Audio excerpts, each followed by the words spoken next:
Bonsoir à tous et bienvenue dans le 7-8 Sport sur TV78, l'émission qui fait le tour de l'actualité sportive yvelinoise. Voici le sommaire de ce lundi 15 novembre.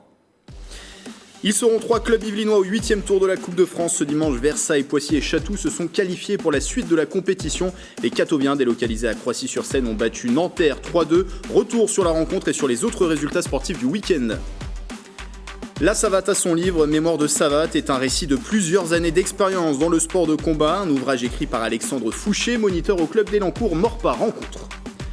Et puis l'immersion de ce 7-8 Sport dans le ski para-TT French Open, un tournoi international de tennis de table en e-sport organisé la semaine dernière à Voisins-le-Bretonneux. 26 pays étaient représentés pendant 3 jours avec des têtes d'affiche mondiales. Et restez avec nous, ce sera dans la deuxième partie de cette émission. C'est parti pour le 7-8 Sport.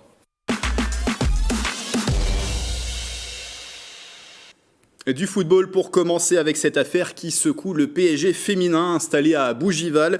Dans la nuit du 4 au 5 novembre dernier, la milieu de terrain Kéra Amraoui a été violemment agressée par 2 hommes à Chatou. L'affaire a été révélée la semaine dernière.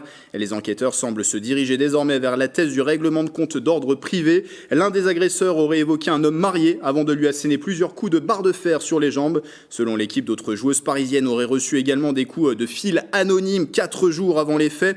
Un homme se présentant comme un ex de la joueuse de 31 ans. Elle aurait brisé sa vie en ajoutant qu'il allait se venger. La thèse de la rivalité sportive semble à ce stade écartée. La coéquipière d'Amraoui, Diallo, présente au moment des faits et retenue par l'un des agresseurs, a été placée pendant 35 heures en garde à vue, finalement relâchée sans aucune charge. Une affaire qui fait trembler le Paris Saint-Germain. Sans Amraoui et sans Diallo, le PSG s'est lourdement incliné ce dimanche 6-1 contre Lyon dans la 8e journée de D1 féminine. Vu la situation du club de la capitale, le club de la capitale avait demandé le report du match qui a été refusé par la Fédération française de football.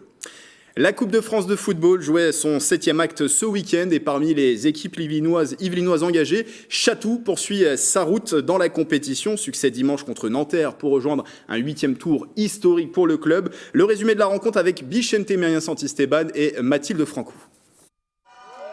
Ils auront tremblé jusqu'à la dernière seconde de ce 7e tour de Coupe de France. Opposé à l'ES Nanterre, l'AS Chatou, pourtant dominateur en début de rencontre, concède le premier but. Un pénalty à la 31e minute qui n'aura pas éteint les espoirs catoviens. On a pris un but contre le cours du jeu, mais on a su revenir très vite.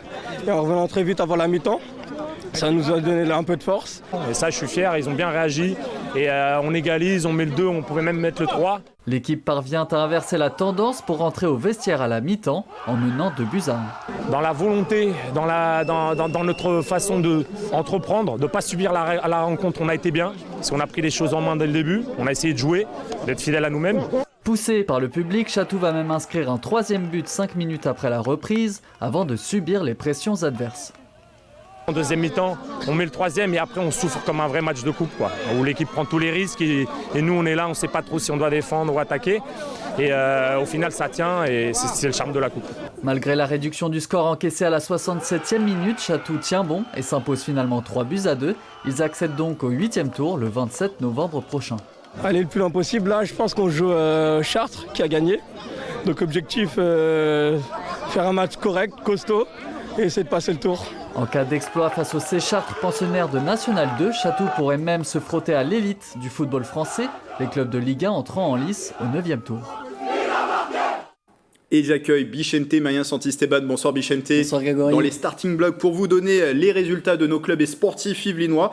Après Chatou, Bichente, 2 autres clubs yvelinois qualifiés au 8e tour. Oui, comme vous l'avez dit en titre, il s'agit de Versailles et Poissy. C'est un sans faute puisque Versailles l'a emporté 3-2 sur la pelouse de l'Imbre, club du Pas-de-Calais. Un scénario à suspense. Mené 2-1, les Versaillais sont parvenus à inverser la tendance dans les dernières minutes par 2 buts aux 83 et 85e minutes. Et Versailles affrontera au prochain tour son homologue yvelinois Poissy, qui s'est défait de Saint-Julien, club normand de Régional 3. Ça s'est joué sur un fil, tout le public s'attendait à voir une séance de tir au but. C'était sans compter sur Cheikh Touré, qui libère les siens à la 93e minute.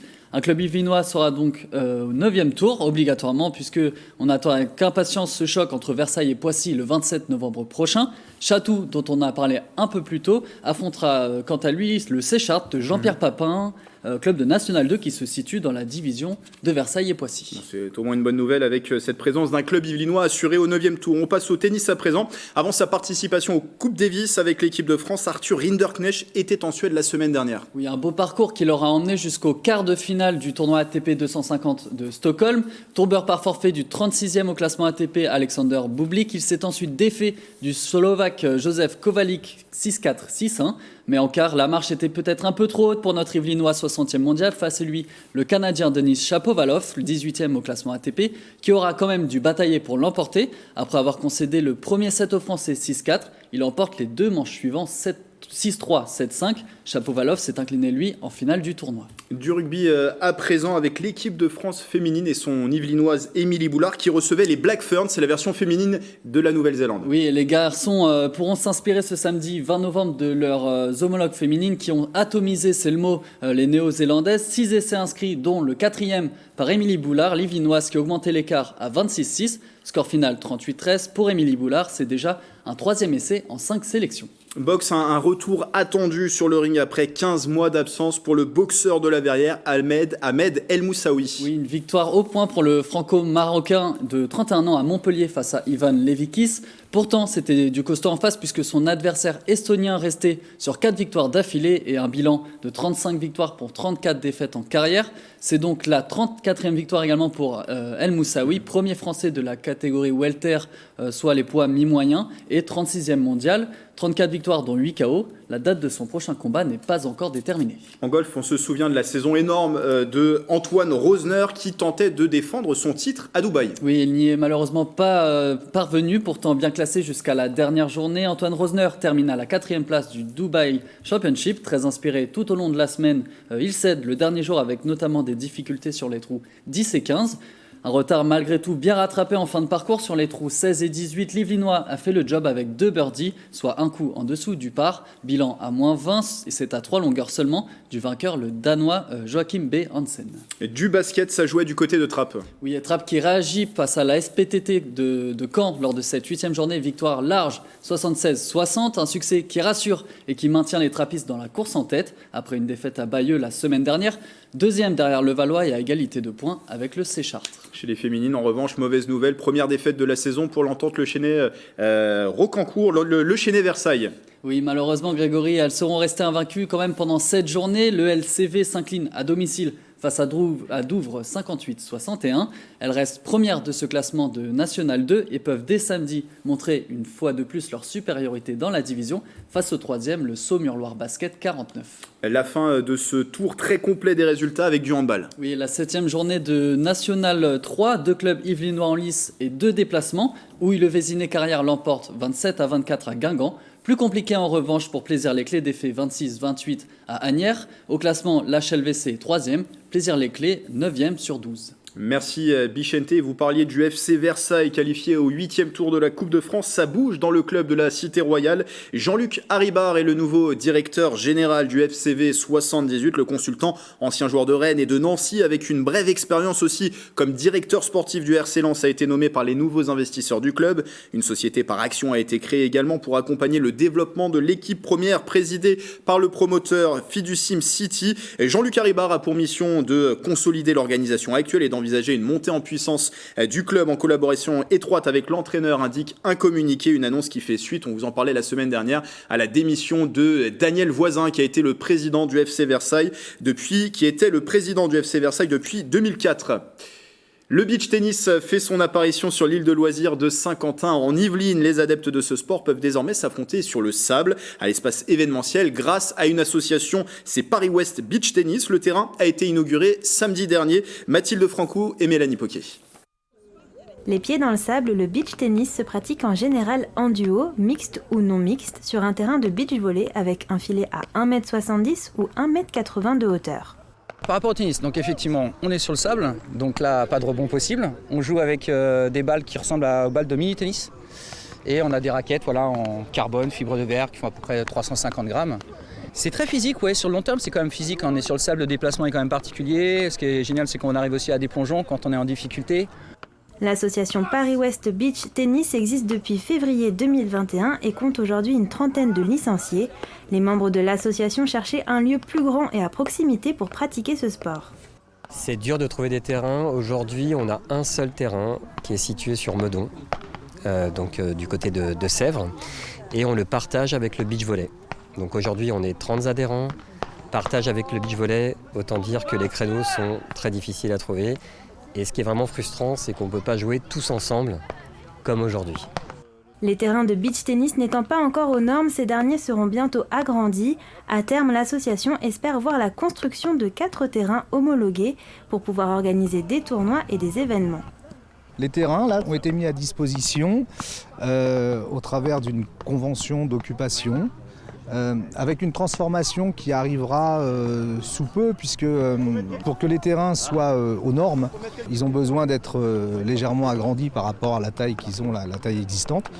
Le beach tennis peut se pratiquer tout au long de l'année, été comme hiver. L'adhésion est de 60 € pour l'année et la licence pour la Fédération française de tennis est à 30 €. Un livre sur un sport de combat, c'est la savate. Il vient de paraître. C'est écrit par Alexandre Fouché, qui est moniteur de savate à Elancourt et Maurepas. Le récit sur ses années d'expérience dans ce sport avec ce reportage de Mickaël Elmidoro. Moniteur de savate et maintenant écrivain, Alexandre Fouché du club de boxe française Savate d'Elancourt-Maurepas vient de publier un livre baptisé Mémoire de savate, un récit descriptif sur lequel il a travaillé pendant 9 mois. Le sportif y raconte son amour pour ce sport et son expérience au sein du club yvinois. J'ai eu comme un besoin d'écrire ce livre, de raconter un petit peu l'expérience que j'ai vécue, que j'ai apprise en prenant en charge ce club et en essayant avec nos moyens de justement créer une activité, le mettre beaucoup plus présent au sein des villes d'Elancourt et de Maurepas. Et en fait, tout ce témoignage-là finissait par créer une certaine richesse. Et quelque part, peut-être que j'avais peur qu'on l'oublie. Les 150 pages de ce livre ont également pour vocation de changer les mentalités sur la savate, une discipline qui compte plus de 50 000 licenciés en France. L'objectif, c'était aussi de montrer l'état d'esprit de la savate, qui est plus que... on a souvent une idée de la boxe de quelque chose de cogneur, de quelque chose de gens, je dirais, qui réfléchissent pas et qui foncent dans le tas. Je pense que c'est une mauvaise opinion qu'on a sur l'ensemble des sports de combat, et particulièrement sur la savate, qui se veut éducative et esthétique, qui se veut aussi éthique. Et toutes ces valeurs-là, j'ai voulu les faire rentrer dans le club. Le livre d'Alexandre Fouché est à retrouver sur les plateformes de vente en ligne. Il peut être également commandé dans les librairies des Yvelines. Le tarif est de 12 €. Et puis comme chaque lundi, votre séquence immersion. La semaine dernière, un tournoi international handisport de tennis de table se tenait à Voisins-le-Bretonneux. Au ski para-TT French Open, 26 pays étaient représentés pendant 3 jours avec des têtes d'affiche mondiales. Mickaël Elmidoro et Bichente Merien Santiste nous y emmènent.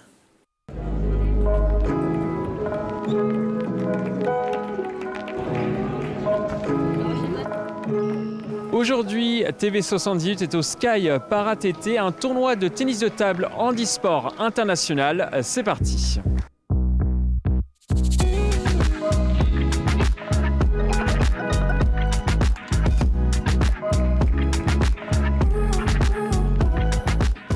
Pour nous présenter cet événement, je suis aux côtés de Pascal Dubois. Alors aujourd'hui, comment ça se passe, Pascal ? Eh bien, écoutez, ça se passe on ne peut mieux. On est absolument impressionné par la disponibilité de toutes les équipes qui sont avec nous, tant pour l'organisation que pour les joueurs. Et il y a un événement absolument incroyable qui est en train de se passer aujourd'hui à Saint-Quentin-en-Yvelines. Est-ce que cet événement répond à vos attentes ? On sait que vous avez beaucoup travaillé sur ce projet depuis 2 voire 3 ans. Tout simplement, est-ce que vous êtes satisfait du rendu ? 26 délégations, quand même, 26 pays, des 5 continents qui sont avec nous aujourd'hui. Et pour ces 3 jours, on n'a jamais vu ça. Des événements paralympiques comme ça au niveau international sont plutôt rares en Europe. Et là, on l'organise en cette période post-Covid. C'est pas du tout une évidence. Et on a cette chance-là, 150 joueurs quand même qui sont là. Ce qui est intéressant aussi, c'est qu'ici, il y a toutes les formes de handicap. Oui, tout à fait. Alors en tennis de table, il y a 11 classes différentes. Il faut bien comprendre que selon que nous sommes en fauteuil ou que nous avons un déficit mental, il ne se passe pas du tout la même chose derrière une table. Donc 11 classes différentes qui permettent de répartir ces joueurs de façon à équilibrer un petit peu les compétitions. Et c'est assez rare de l'avoir dans la même compétition, si je comprends bien. Alors effectivement, le handicap moteur, le handicap mental n'est pas toujours associé. Aujourd'hui, c'est un tournoi international avec l'ensemble donc de ces catégories qui permettent à tous les joueurs de venir s'affronter. C'est quoi votre plus grand rêve pour skipping ? Alors le plus grand rêve pour skipping, ce serait d'organiser des championnats comme celui-ci.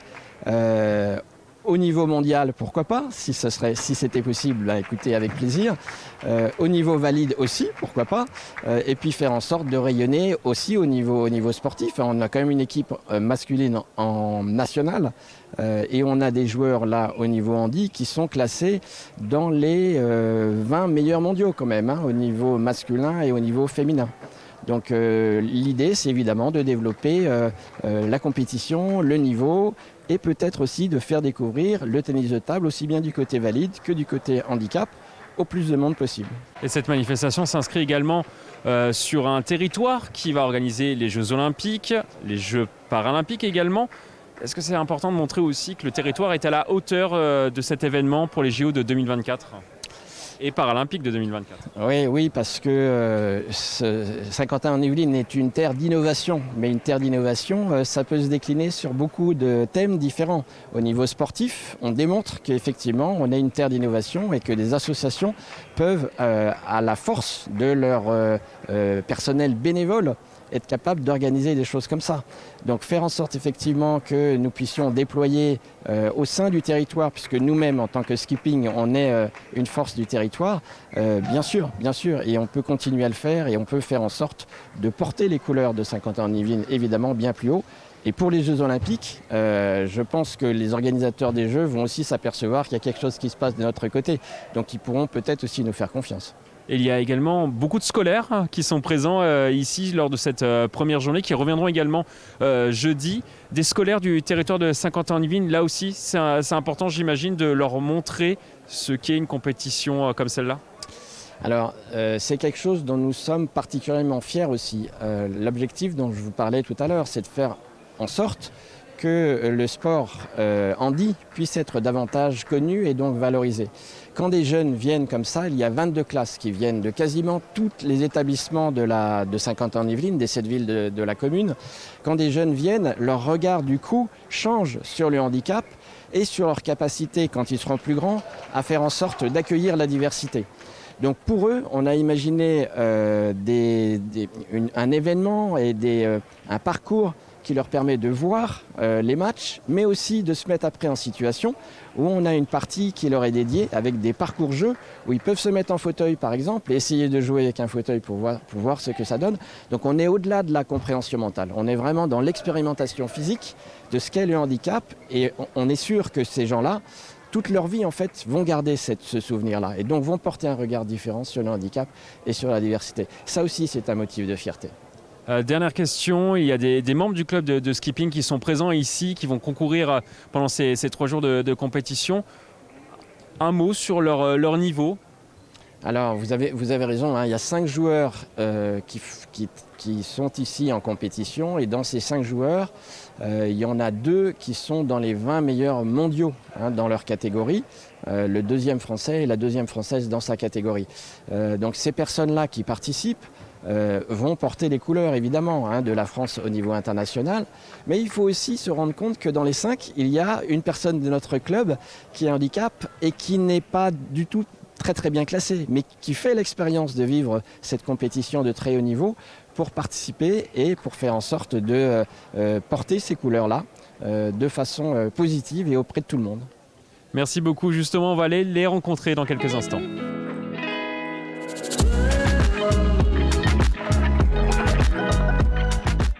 Parmi les joueurs de skipping, il y a Yorick. Alors Yorick, comment ça se passe pour toi sur ce tournoi ? Bah écoute, ça se passe vraiment super. Je te cache pas que c'est pas parce que je fais partie du club, mais en même temps je fais partie du club. C'est vraiment super, l'organisation est géniale. Et puis moi ça fait 6 ans que je suis ici. Et de voir autant de monde ici, autant de fauteuils roulants, je te cache pas que ça fait un peu flipper au départ.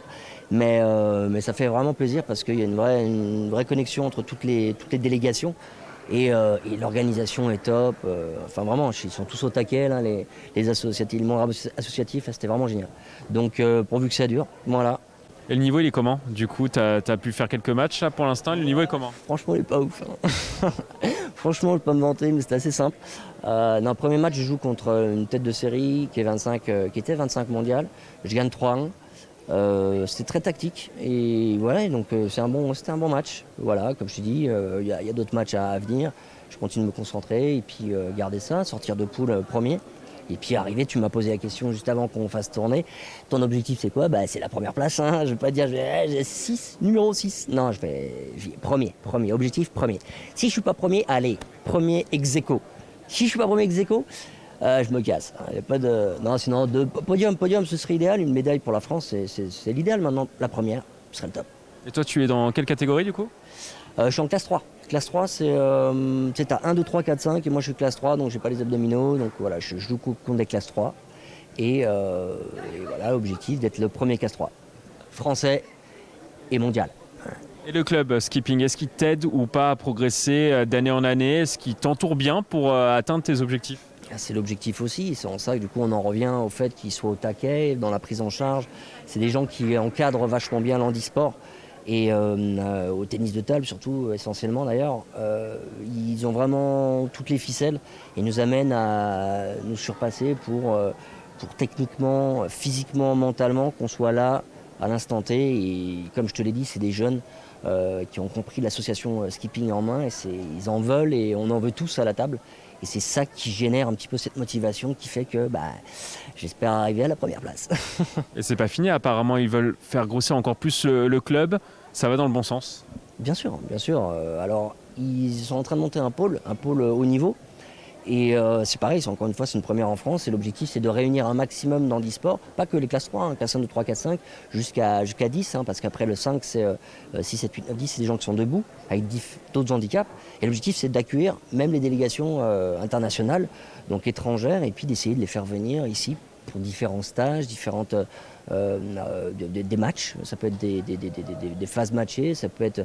Mais en règle générale, je crois qu'il veut faire, c'est vraiment proposer des stages de l'ordre d'une semaine, plusieurs fois dans l'année, avec, comme je te l'ai dit, des délégations étrangères et avec le staff français, et de réunir un maximum de monde autour de l'handisport. Le fait que ça soit à domicile, pour toi, ça change quelque chose ou pas vraiment finalement? Déjà, niveau billet d'avion, c'est beaucoup moins cher, je te cache pas. Je vis en deltaplane. Du coup, non, pour moi c'est idéal. Après, je te cache pas que moi je suis à Paris 10, donc je suis dans le centre de Paris. Perso, je suis quand même à 1h15, 1h30. Donc j'ai quand même pris l'hôtel comme les autres, mais c'est quand même la cassa. Donc je te cache pas, je suis quand même ici. Voilà, il y a les membres du club. Là, j'ai fait mon premier match, il y a tout le monde qui est là avec les banderoles. Ah, vas-y, c'est génial. À la fin du tournoi, Yorick est reparti avec une médaille d'or autour du cou dans la catégorie classe 3.